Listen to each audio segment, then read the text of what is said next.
Segundo bloque en este programa de repaso de lo que nos sucedió este año.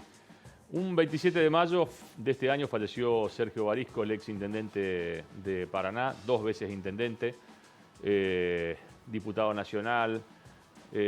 Y un 20 de diciembre falleció Jorge Busti, la semana pasada, ¿no? 2 hombres de la política que incluso se enfrentaron en aquellas elecciones del 2003, cuando Barisco fue candidato a gobernador y ganó Busti la tercera gobernación. El 28 de agosto le hicimos la última entrevista aquí en nuestro programa al ex gobernador Jorge Busti y nos decía lo siguiente. ¿Cuánto siguió de cerca la investigación en torno a la causa de los contratos truchos legislativos?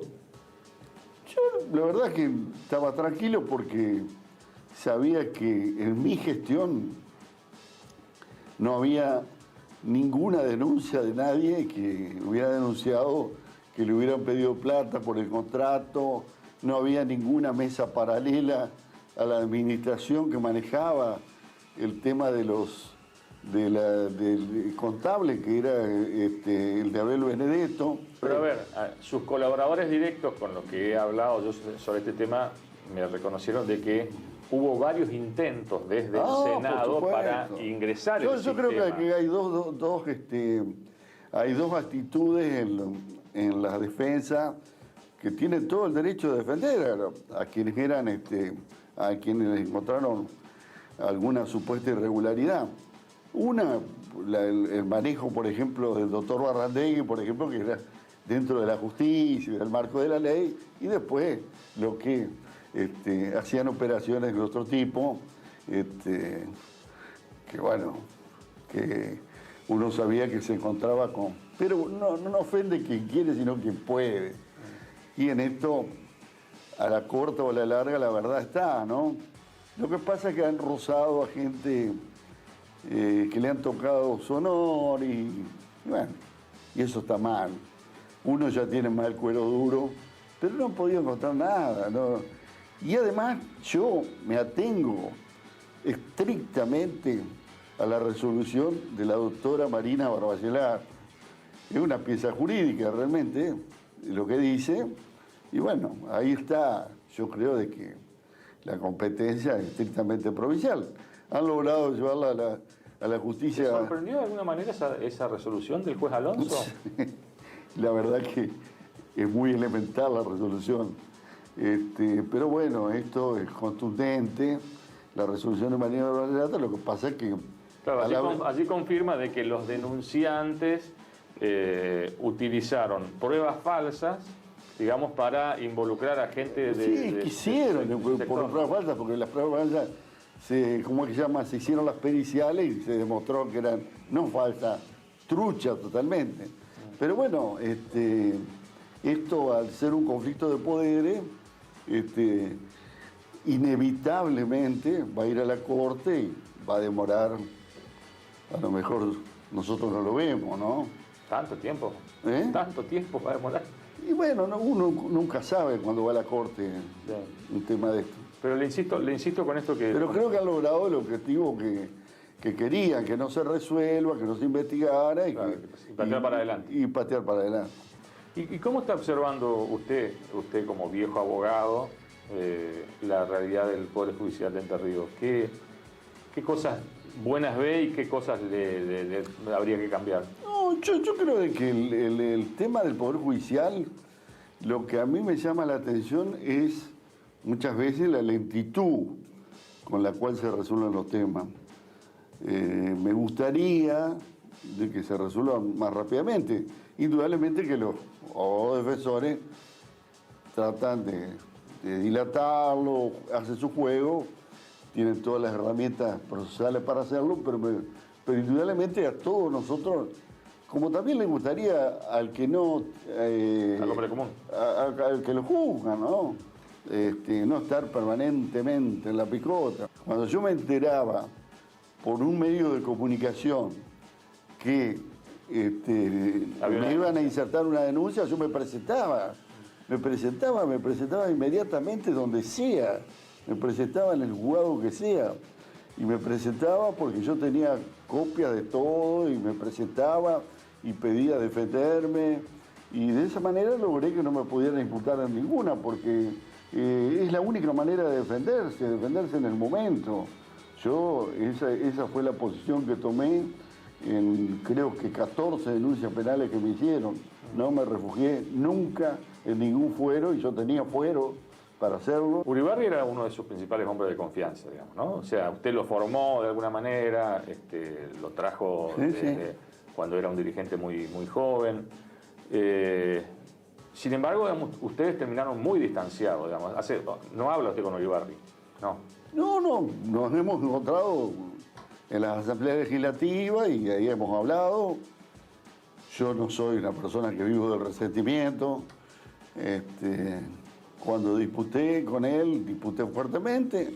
Bueno, me tocó perder, ocupé el lugar que la gente me dio y nada más. Pero para mí, ahí terminan las cosas, ¿no? Yo no lo llevo al plano personal al tema. No lo llevo al plano personal. ¿Y cuánto le sorprendió, doctor, que sobre Uribarri existieran más de 10 causas por delitos de corrupción? Sobre él, sobre sus familiares. Sí, bueno, pero usted vio su crecimiento político y también patrimonial, digamos, o económico. Bueno, mira, yo creo en el principio de inocencia, todo el mundo. Yo creo que lo que tendría que pasar es que la justicia se expida, ¿no es cierto?, para tranquilidad de él y para tranquilidad también de la gente que quiere justicia rápida, ¿no? ¿Esa cantidad de causas no lo inhabilitaba a Uribarri para ser embajador? Bueno, no sé, eso no me corresponde a mí, creo que no, porque por algo lo habrá evaluado el presidente y hizo la propuesta, ¿no? Las relaciones con... Además fue a la Comisión de Acuerdo del Senado, se aprobó, cumplió todos los pasos legales.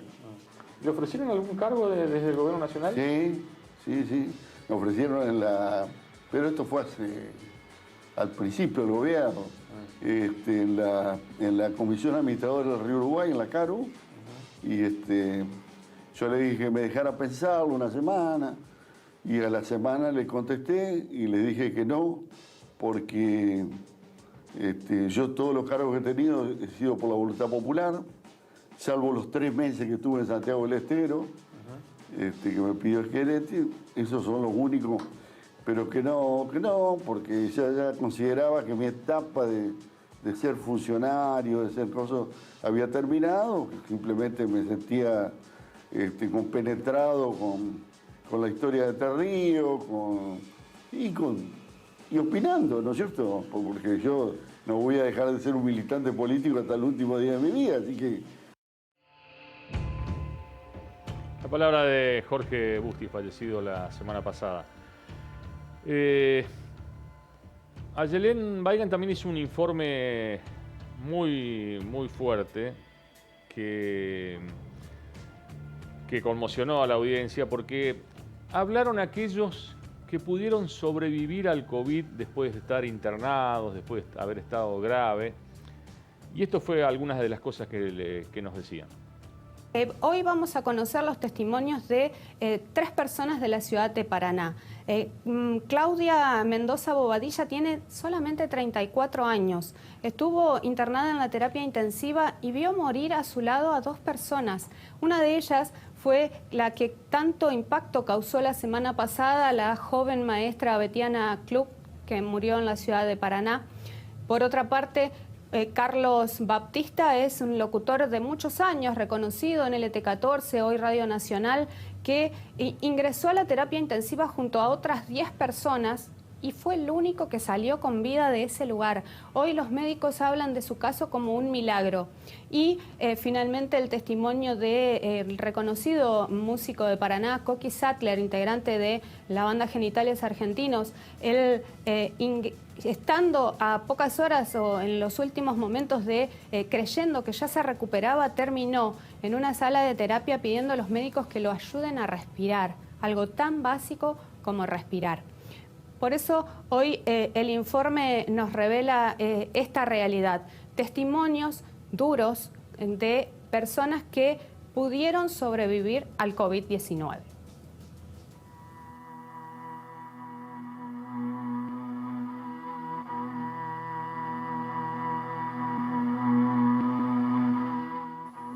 Llegar a la instancia de terapia intensiva fue realmente un golpe muy duro para mí.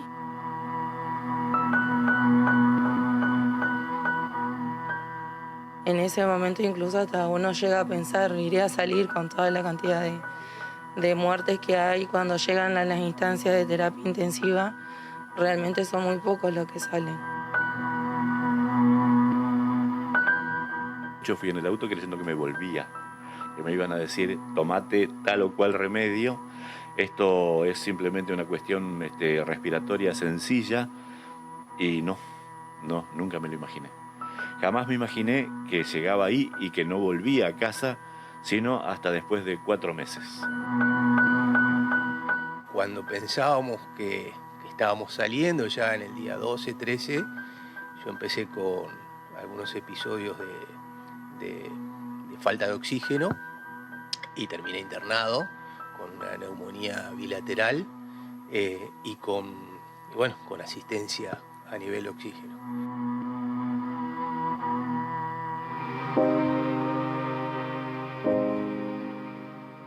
Fue una situación bastante complicada. El tema es que yo sufro como una especie de bronquitis crónica, tipo asmática.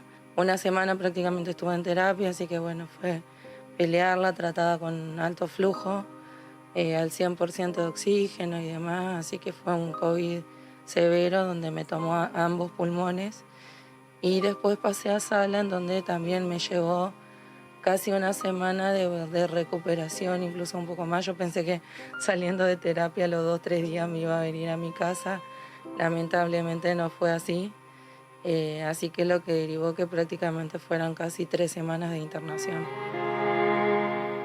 Que me indujeron a un coma farmacológico y obviamente que ya ahí perdí conciencia.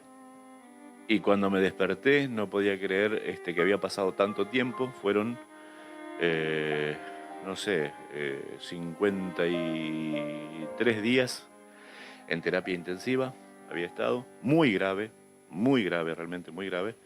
Ellos habitualmente, los pacientes, cuando superan esto, lo hacen de 6 a 8 meses. Yo lo hice en 4, a la recuperación, por lo que ellos consideran fue lo mío un milagro. Porque cuando me desperté, no dominaba mi cuerpo, a mí me levantaban con una grúa, los enfermeros, los camilleros, me levantaban de la cama y me pasaban una silla de ruedas. Entonces imagínate que tampoco tenía movilidad. Todavía me falta recuperar movilidad de mi brazo y mano izquierda. Esto es la secuela que me quedó después de haber estado tanto tiempo en terapia. Pero es mínimo con respecto a cómo podría haber quedado, ¿no? No tuve secuelas neurológicas, no tuve secuelas en ningún órgano, ni pulmones, que tuve los pulmones completamente tomados, los 2, por una neumonía bilateral. Por eso el médico decía a mi familia, yo te puedo llamar en 5 minutos y decirte que se fue. Ese era mi cuadro, esa era la situación y el cuadro de gravedad que yo tenía en ese momento. Tenía que internarme, pero no había cama.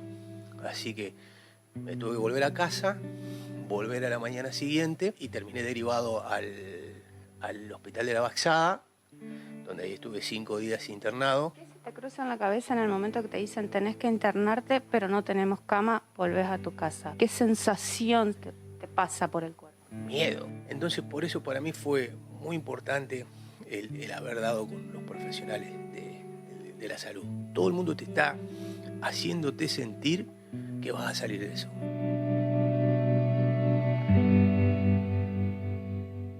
Realmente estar en terapia es una situación muy traumática. En muchos momentos se te pasan muchas cosas por la cabeza. Y obvio que en algún momento pensé que no iba a salir. Obvio que más de una vez me quebré. Porque muchas veces, incluso a pesar del alto flujo y que ya estaba al 100%, ante el mínimo esfuerzo que hacían incluso para higienizarme, que me acostaban completamente en la camilla, mi saturación bajaba a 82, aún con todo el oxígeno que yo tenía, y la desesperación que te agarra por no poder respirar o que no te entre el aire, que no tengas oxígeno, es espantosa. Aparte de todo lo que se vive ahí, que mucha gente no lo sabe. Te pinchan, por ejemplo, te sacan sangre arterial, que es muy doloroso, 2 veces por día, y eso lo viví casi por 7 días. O sea, pinchada arterial, incluso todavía tengo todos los moretones en las muñecas. En la situación de estar pronada, con todos los aparatos por ahí enchufados, el que te toman la presión cada media hora, en todas las vías y demás. Y muchas veces pensé que no iba a salir. Más de una vez lloré, pensé en mis hijas, qué iba a ser de ellas si yo no volvía. Pensé en mi esposo y en mi mamá, que ella perdió a su mamá por COVID. Y hoy, por ejemplo, mi papá también está internado luchando por su vida. Todavía no está en una instancia de terapia, pero sí está ahí al borde de pasar a esa instancia. Y muchas veces me quebré y vi morir 2 personas por coronavirus mientras estaba internada. Y pensé en un momento, seré la próxima, pero pensé en mi familia y dije, yo no puedo permitirme no volver a casa. ¿Qué secuelas estás hoy por hoy sufriendo? Hoy por hoy, por ejemplo, tengo muchas faltantes de oxígeno en algunos momentos. Verás que me agito de nada incluso al hablar. Y por ahí, bueno, tengo taquicardias y demás que por ahí no se sabe a ciencia cierta cuáles serán las secuelas reales que pueda llegar a tener por esto, más por lo severo del cuadro que tuve. Se me cae el pelo de una manera tremenda, cosa que nunca me había pasado. Obviamente que tengo mucha menos capacidad pulmonar, o sea, de aire, porque si yo me esfuerzo un poquito con cualquier cosa que haga, caminando o cualquier cosa que intente hacer, me agito muy rápido. También se recupera, pero lleva tiempo. Y bueno, esto de los dolores, más que nada corporales, ¿no? De las articulaciones, por allí los brazos a veces, las piernas, todo ese efecto de esta enfermedad tremenda. En ese momento en donde estabas internado, que era el final, ¿sentiste ese miedo de decir, de acá no salgo? Era consciente de que estaba la posibilidad, pues el miedo está. Lo que sí, por eso yo te decía, yo lo enfrenté a fuerza de amor y de humor. Me miraba en el espejo, no entubado, sino con el coso de oxígeno, me reía y pensaba en cosas, y además tuve todo el tiempo el acompañamiento de la familia y de amigos que me mandaban mensajes de aliento. Entonces, revalorizar, yo siempre fui un agradecido todo lo que tengo. Soy muy agradecido, pero ahora soy más agradecido todavía. Respirar, poder respirar bien, es un bien que yo no lo tenía presente y que ahora lo empecé a valorar también. Y la gente que uno tiene cerca. Esto te cambia la vida. Totalmente, totalmente. Desde el aspecto del plano que vos quieras, desde el nivel físico, psicológico, desde las relaciones. Es un antes y un después en todos los sentidos.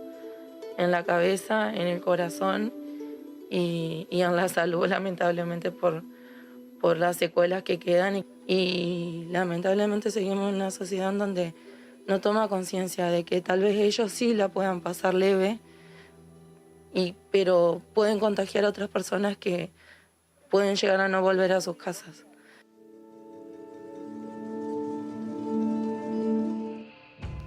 Duro el informe, duro. Lo entrevistamos allá por el 10 de noviembre a Hugo Rigelato, el exdirector de Obras Sanitarias de la provincia, ¿recuerda? Que fue condenado por delitos de corrupción, incluso estuvo preso. Parte de lo que nos decía en el primer reportaje que dio después de su salida de la cárcel y de su etapa de reinserción. A ver. Esto lo voy a contar.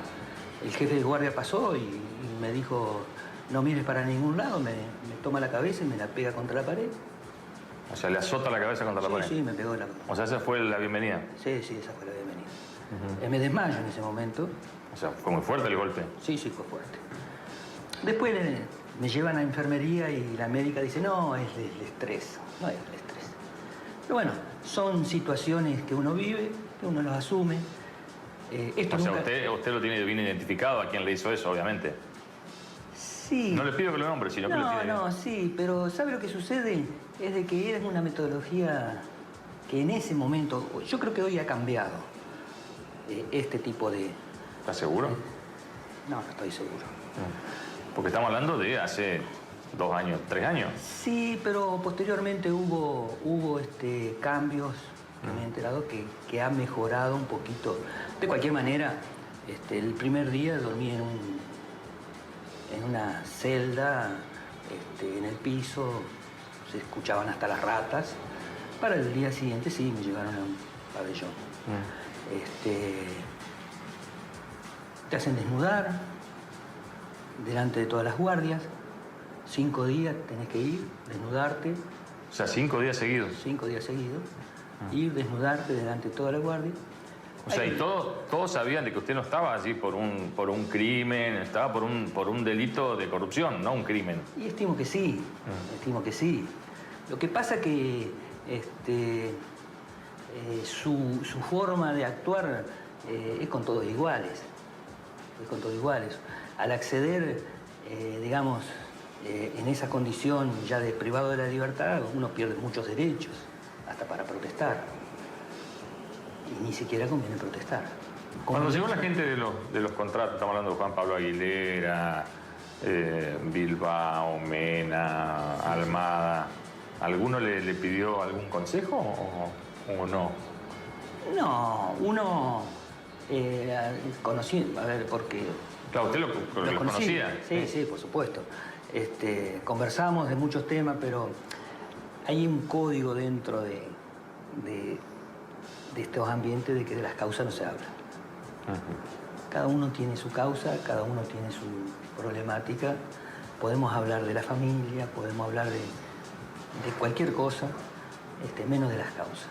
Así que con respecto a las causas jamás hablé con ellos. Sí estuve con Bilbao y con Mena, con él estuve compartiendo. Con ellos estuve compartiendo en el penal, pero ya con Aguilera no. Aguilera fue, de entrada, sí, fue a un sector que estaba preparado ya estaba preparado para la recepción de los que recién ingresaron.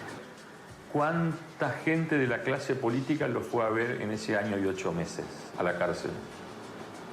De la clase política, yo recuerdo una sola persona que fue Conde Ramos. José Carlos Ramos, ex diputado nacional y actual cónsul en Paraguay. Exacto. Él sí me visitó. ¿Él solamente lo fue a ver? Sí. ¿Nadie más? Únicamente él. ¿Cuánto le dolió de que nadie más lo fuera a ver en ese año y 8 meses? Mire, en el estado que uno vive, se da cuenta de que lo único que le queda ante cualquier adversidad es su familia. No quedan amigos. Puede quedar, hay algún amigo que me visitó, un amigo que realmente un hermano, que iba y que me visitaba y que lo puede mencionar si quiere, ¿eh? Lo puede mencionar si quiere. Sí, era Juan Felte, que murió hace poco, compañero mío. ¿Y cuánto le dolió todo eso? Porque usted, más en ese lugar como director de obra sanitaria, hacía mucho trabajo para mucha gente del interior, tenía de hecho una relación muy fuerte con los intendentes, digamos, en todo su periodo, ¿no? Sí. ¿Cuánto le dolió todo eso, toda esa ausencia, digamos así? Lo que sucede es que en realidad yo opté siempre en mi vida de no tener rencores. Bien, la palabra de Hugo Rigelato en nuestro programa. Juan Cruz Bogulowski hizo un excelente trabajo sobre el tema de lo que ya no es el hotel de Huerta Grande de los jubilados. Se fue hasta allá revisó cada uno de los lugares para mostrar el estado deplorable en que se encuentra ese lugar que es de los jubilados. Pero evidentemente el doctor Elías, que estuvo desde el 2003 en adelante, se olvidó por completo. A ver. Está ubicado en Huerta Grande, una localidad pequeña muy cercana de La Falda, un destino turístico muy importante, no solo para los jubilados, sino para la ciudadanía en general. Ahí, durante la década del 90 y gran parte de esta primera década del siglo XXI y lo que empezó después, bueno, pudieron ir muchos jubilados a bajo costo.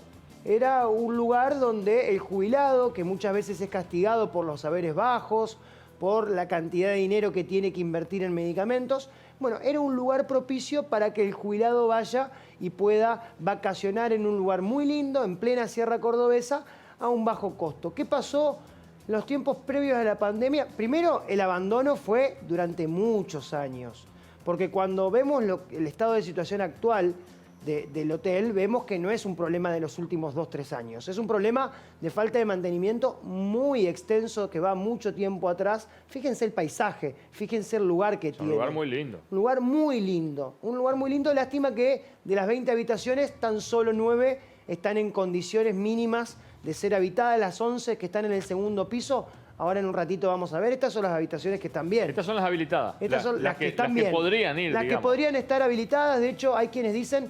Pero eso es el segundo piso ya. ¿Desde cuándo no están Eso es el habilitadas? segundo piso ya. Juan, ¿desde cuándo está? No está habilitada un año antes aproximadamente de la pandemia. ¿Saben por qué no está habilitado? Porque Bomberos fue a ver, Bomberos de Huerta Grande, de la localidad, fueron a ver si se podía habilitar, aunque sea la planta baja. Dieron el ok, pero el Estado de Entrerriano debe 1,5 millones de impuestos municipales al municipio de Huerta Grande. De hecho, el año pasado debían más de 3 millones y lo fueron cancelando. Hay un interés de, por lo menos, que la deuda no sea creciente. Pero 1,5 millones debe el Estado, entonces tampoco se puede gestionar. Acá lo que termina faltando es la voluntad política.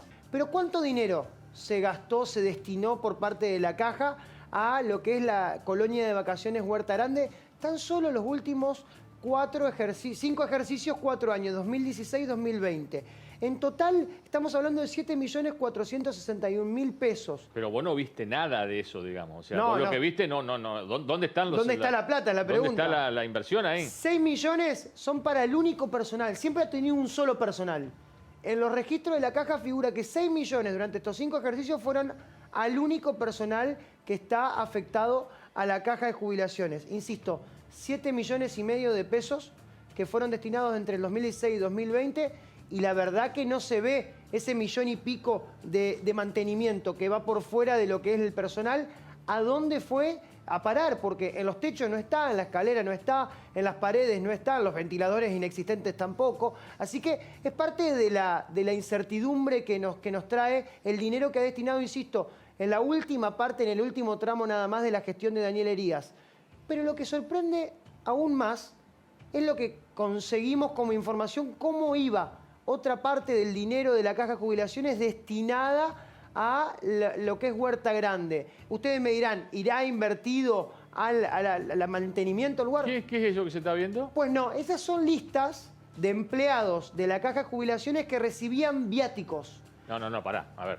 No, son empleados a los que Elías les decía, Claro. muchachos, ¿quieren viajar al hotel de Huerta Grande? Acá tienen los viáticos. Como un sistema de premios. Claro, no se sabía por qué, digamos, a ver, ¿quién quiere viajar? Entonces levantaban la mano así, a ver, ustedes 10. La semana que viene van ustedes 10. Y le daba viático, digamos. O sea, Entre otros, por ejemplo, un familiar muy directo de el Pacha Palacios.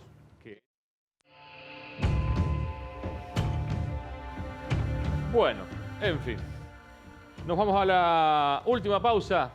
Después nos metemos en hacer un análisis, va a estar Natalia Buyate acá en vivo, de lo que pasó con el mega juicio hasta acá y lo que pasó en estos días y lo que puede pasar. Pausa.